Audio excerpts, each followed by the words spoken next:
everyone, how are you all doing today? I hope you're all doing well. So today I am so excited because we have an amazing guest on our channel. Today we have our guest. You can see her already.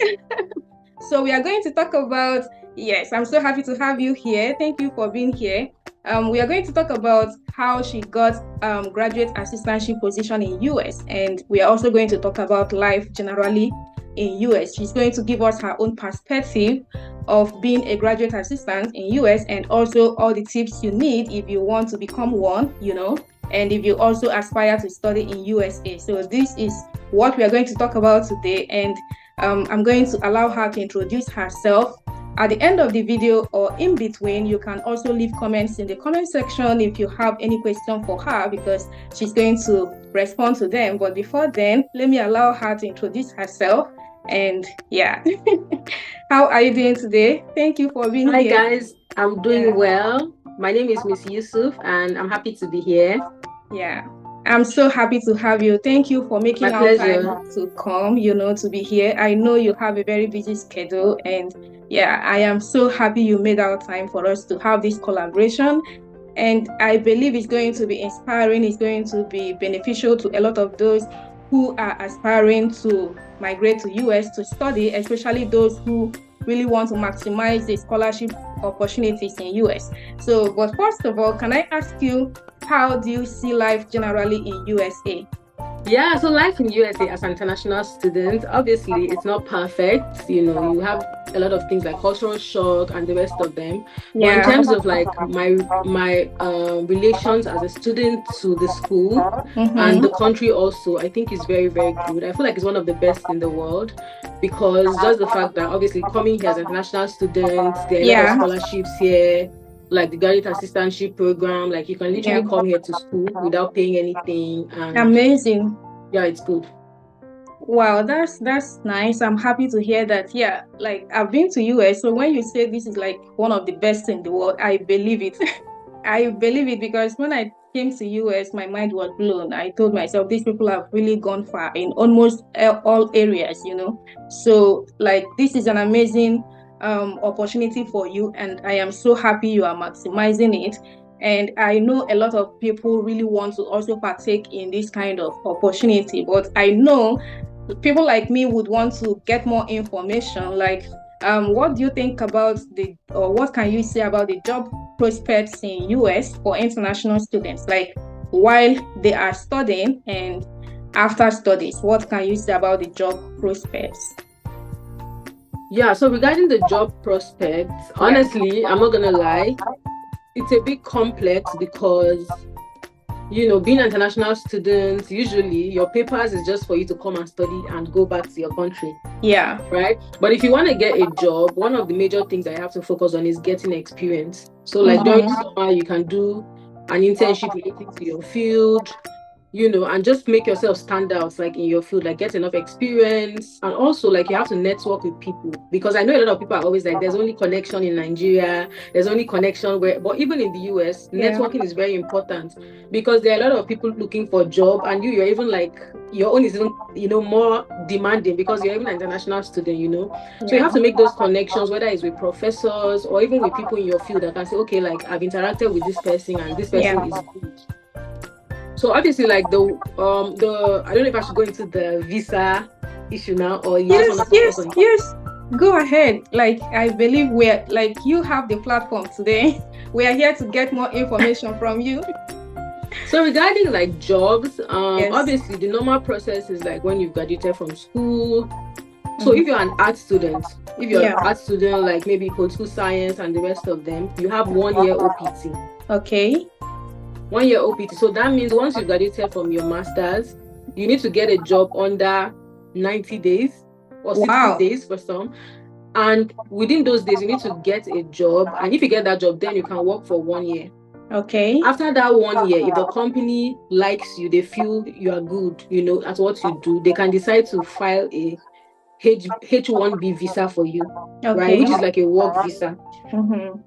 That sponsorship is very important, because if you work for that 1 year OPT and the company does not really file for you, then you still have to go back to your country. Wow. Right? And also, like for some courses, right, like MBA, science courses, Yeah. STEM, that's what they call them, STEM Yes. courses. Yes. You have 2 years. 2 years OPT, some even 3 years. I think MBA might be 3 years OPT. So that time for OPT is still the same. You need to get a job, you need to work at that job, and if the job feels, if the company feels like they're enjoying what you're doing for them and you're standing out, they can decide to file a sponsorship visa for you. But if that job is not able to file a sponsorship visa for you, then you have no choice but to go back home, or maybe if you want to do a PhD, that's another option for you. Yeah, I agree with that. It is also like similar to what we have here in Germany, because as a student, like you rightly said, you are not coming to work full time. Though as a student here, we have 20 hours to work per week, like while we are studying. But after studies, for you to still stay back in the country, you have to get a professional job. And when you get a professional job, you can now convert your stay from study permit to work permit. Yeah, so I think it is similar. And I think here we have 18 months. Here in Germany, yeah, we have 18 months to get a job and stay back. If not, you have to go back, or people can also get into another program, and that is how they can still stay back as students. Yeah, I think it is similar to what we have. And I know a lot of people would want to hear this part of this video. And it is all about how you got graduate assistantship position in US. And this, for those who don't know, she is studying for free in US and she is being paid, So I know a lot of people would want to know, how did this happen? How did you make the applications? What was the application process like? Can you tell us your experience? Like everything about graduate assistantship position. How did you come across it? How did you apply? And what are the benefits that comes along with it? And yeah, your advice to anyone who would want to go through the same route. I know it's a lot, but like I know I've asked a lot of questions right now, but it's just like a summary of everything if anybody would want to know about graduate assistantship position. Okay, cool. So the graduate assistantship position is obviously a kind of position that the department you're studying in gives you like a job opportunity and employment, whereby you work with a professor as like somewhat an assistant. Okay. So you go to class with the professor, you grade some papers, you help the students with any issue they have with the class. So that's what the program basically is. Okay. That's what the job basically is of a graduate assistant.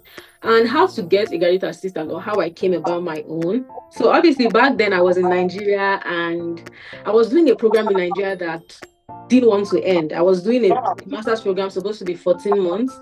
Okay. We ended up spending almost 4 years on that program. Oh my God. Because of strike, COVID-19, all sort of things happened. So a friend had spoken to me and she said, you know what, like check out this like graduate assistantship in the US, and if the opportunity comes for you, just take it, because it's free. You can imagine like leaving Nigeria and coming here, your school fees, you don't have to worry about school fees. You have a stipend that covers your rent, your bills, It's a golden opportunity, and your health insurance. So a friend had told me to check it out. So the first thing I did was I started looking through schools, and I picked about 3 schools, and all my mind was I'm going to apply to those 3 schools. I just can't apply to one school, because what if that one school didn't give me the GA? Yeah. So I picked 3 schools and I applied to them, and I was focused on the one that would give me. So once I got the first one that, we're like, we have a GA opportunity for you, I took that one. So that's one thing I say, you have to apply to at least 2 schools just in case. And for the GA offers, they usually have like, let's say 5 in each department. Right? So it's not a thing where they just give it out on a platter of gold. Okay. There are some things that you have to, for instance, you have to have at least a first class or a 2-1. Okay. So that if they are considering people in the department, they can look at you first, like, okay, this person is good, let's consider giving them. Number 2, you have to apply early. If you want to get a GA, because they consider GA before they even like, okay, these are the students we're admitting for this semester. Okay. So if you want a GA, you can't be applying like the last week of the deadline for applications, because there's no time for them to even consider that, right? So you have to apply early if you want a GA. And also, I would say, like, for students that don't have GA, some people have taken the risk of coming down to the US without a GA and just trusting that something will open up for them. Because the way the US visa system is, they don't care if you have a GA, if you've traveled to 100 countries in the world, they can deny your visa. Oh my God. So it's not even like a guarantee for the visa. Yeah, no, the point I'm making is that some people have started to come here without a GA, and then someone that had a GA was denied visa. Yes. So obviously, when they deny someone a visa and they have a GA, they have to look for someone to give that position. Wow. So if you are here as a student, you don't have GA yet, and you took the risk to come, you can keep still, as you come to campus, you can still keep applying and keep your ears open. Because for some departments, some people, they can deny their visa and they need a GA, then they are going to give you. Wow. So, like, when it comes to the visa application, the US Embassy doesn't care if you are selected as a graduate assistant. Like, it doesn't give you, like, that priority. Wow. Amazing. I can understand. I also can understand why it could be like that. I can agree with that. So, anybody who wants to, maximize this information, the number one thing is you have to make a lot of research, and you have to also apply to many schools. Like she said, you can't just apply to one and be hoping that it's going, like, anything can happen. You just have to apply to many schools. Yes. And the schools have to state it on their websites that they have such opportunity, right? Yeah. So that's another thing. You have to go to, so once you submit your application, make sure you submit your application, because if you're sending email to them about you would like a graduate assistantship and you've not even applied, so you have to submit your application. Once you submit your application, then, like you said, go to the website, make sure they have GA, right? Then once you submit your application, you can then look for the details of the graduate coordinator. Most times it's on your department website, right? Once you get that email, send an email to graduate coordinator, just letting them know that, you're an international student and, you would really love if there's any scholarship or funding or even graduate assistantship that can help to subsidize your expenses. They totally understand. So once you send that email to your grad coordinator, they already have you in mind. Okay, we have this international student that is interested in this, graduate assistantship. So wow, that's amazing. Like, I feel this is possible for anyone who can believe it, and anybody who can work towards it, because I'm not someone who only believes. I also try to put in effort towards it. So if you want to study in USA for free, if this is your plan or your mindset, this is 2024. We are coming to the end of 2024 already, and some schools are already open. Just take your time, go through the websites and start applying. And also, like you said, reach out to the program coordinators. Don't be shy. Don't allow that limiting mindset to stop you from writing them. Believe that when you write them, you are going to get what you want. So make that move, and I am praying that by 2025 we are going to have a lot of success stories and a lot of people who will be saying, Favor, because of this video I was motivated and I got graduate assistantship. So this is interesting. And if I may ask, what can you say about the cost of living in the city where you live? Yeah, that's another important thing you need to consider as an international student. So as an international student, when you're applying for schools, be very careful, because if you're applying to somewhere like New York, California, those are places that the standard of living is above the rooftop. Like literally just a tiny one bedroom there could be like thousands of dollars, right? So when you're applying, you need to check for, most times there are some schools that are in like smaller towns. Right. So for the smaller towns, some of them are close to the city. So if you want that city lifestyle, weekend, holiday, you can travel to that city. Yes. So make sure when you're looking for schools, try to look for the ones in the smaller town, because the cost of living is low. Matter of fact, for some schools, like Illinois State University, once you have their ID card, according to what I learned, once you have their ID card, you can use the ID card for free transportation. Like the buses in the town, you can swipe that ID card and it's free anywhere you want to move around in the town. You can't get that in some cities. You have to pay for your bus. And also in terms of like some of these smaller cities, the proximity to maybe Walmart or shopping for your things, is going to be near, especially when you're coming newly, you don't have a car.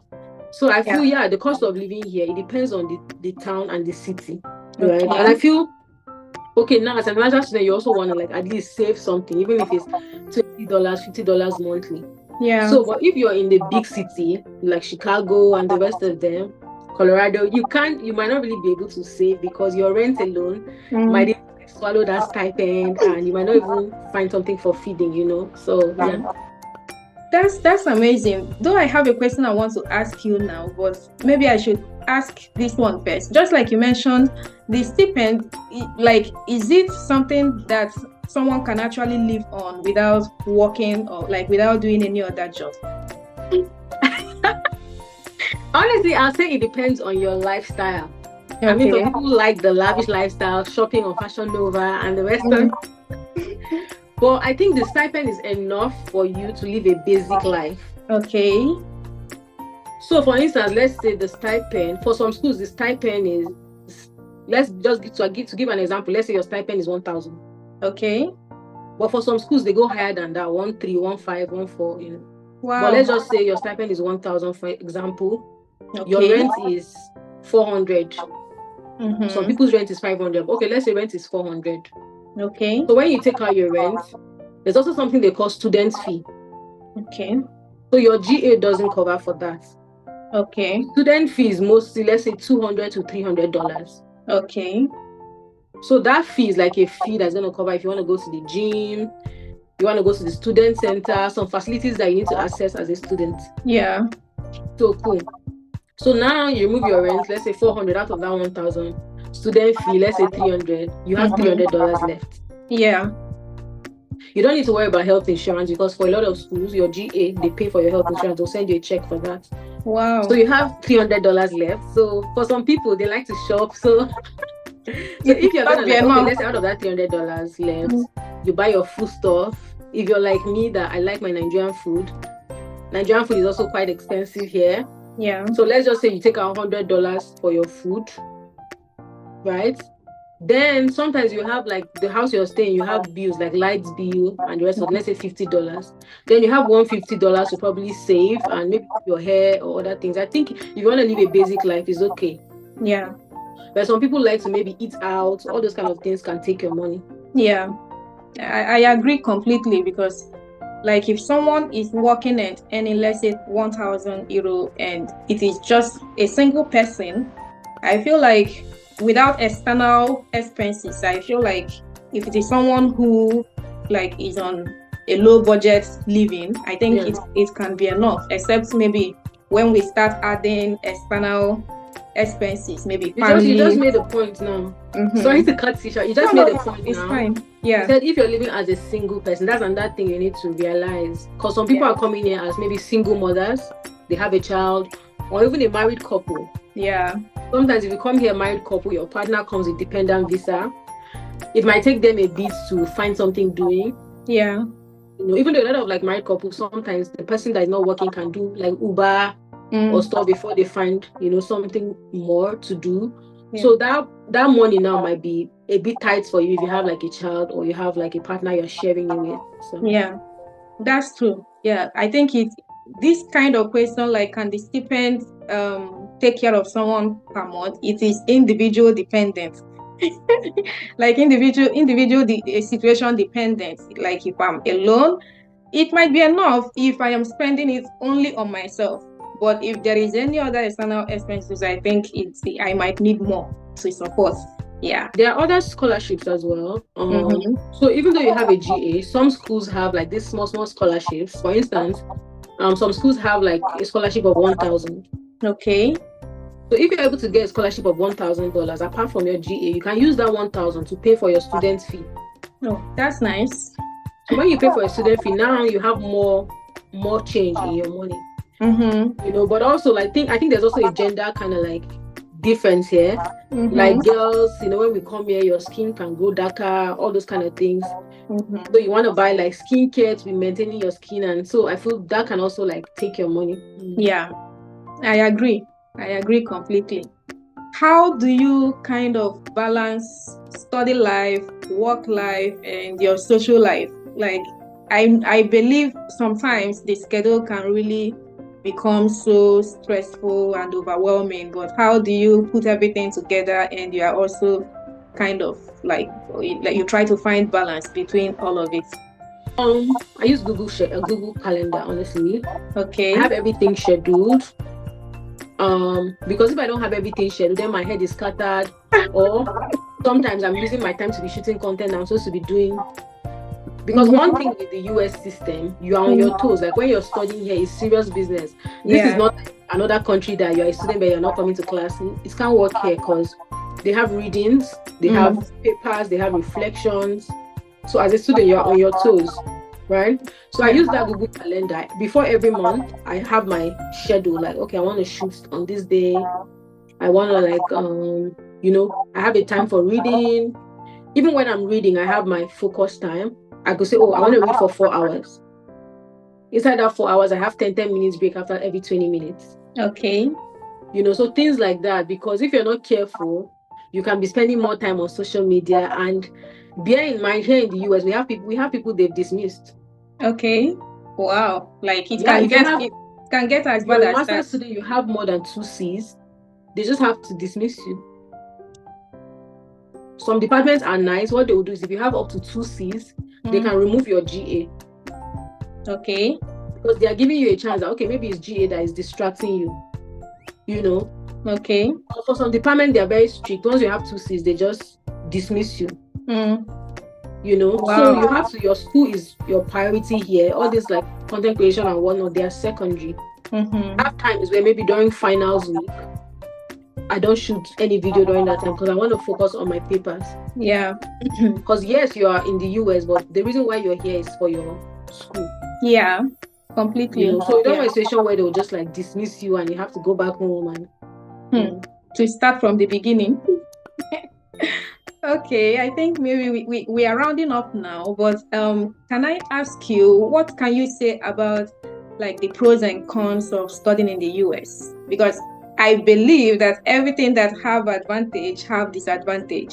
Just like me that is studying for free in Germany here, we are not paying any tuition fee, and like they make life so easy for international students. Yeah, but there are still the disadvantages, yes, but I feel like whatsoever that the advantages outweighs the disadvantages, I think that is a good one. So what can you say about the disadvantages and advantages of studying in US? Like, if there are any, Okay, so obviously the pros, let me start with the pros to be positive. The pros is number one, the networking is crazy.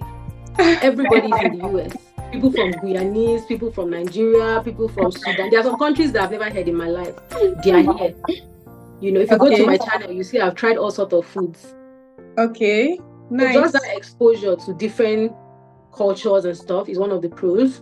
Yeah. The second pro is like they are very pro-liberty here in the US. Okay. Lecturers are not harsh to you. They want to be like a partner with you. Like they want to make sure you're doing well in your studies. It's not like a boss and servant relationship like in some countries where like lecturers are like terrorists. So the educational system, they are very conscious about diversity. They want to make sure that you're okay regardless of where you're from and stuff like that. Okay. Another pro is obviously as an international student, I think they pet you in this country in the sense of like, obviously if you have a GA, you're not even paying tuition. There are a lot of events they do. Those international students, like when I came newly, like right now I don't even eat pizza because I ate too much of pizza in my first year. So a lot of the schools, they just have those programs and things they use to just make international students feel comfortable. Wow, which is something nice. I appreciate. And then maybe the final pro I would say is the educational system gives you that like exposure. It opens your mind to possibilities. Yeah. Back home in Nigeria, there are some courses that you're just like, this is a dead course. Like there's no need for me to study this course. But here you get to see like, oh, this course, like, there are a lot of people are doing all sorts of things in that your field, yeah. In the sense that even if you don't like the course that they give you to come here, you can find something in that course that you can like a field here. And obviously basic amenities, like compared to Nigeria here, there's 247 lights, there's Wi-Fi. So yeah, for the cons, I would say obviously is what we all know. Yeah. They are very strict here in terms of their papers. They don't joke with that. Yeah. Once you get a job for 60 days, like you're out. You're failing in your school. They send you out back home. So even if you want to stay, it's a bit more complex here compared to some other countries. Yeah.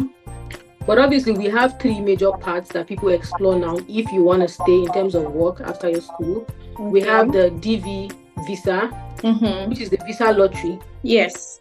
So a lot of people go to that visa lottery. If you're lucky, if you're selected, you have, Then we also have the H-1B visa I mentioned that after school, if the company you're working with for your OPT are like, we want to keep you, they can file for sponsorship for you.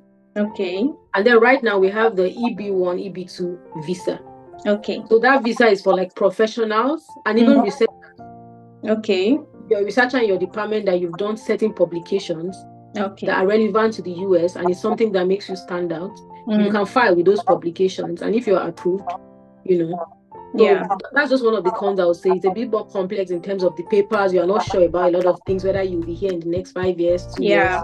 Which is something that usually discourage a lot of people that maybe the UK or Canada is more expensive, but at least I'm able to see that this is a pathway. I believe like everybody who steps out of Nigeria always have that plan of what are the chances of having a second residence, like somewhere to call home once again.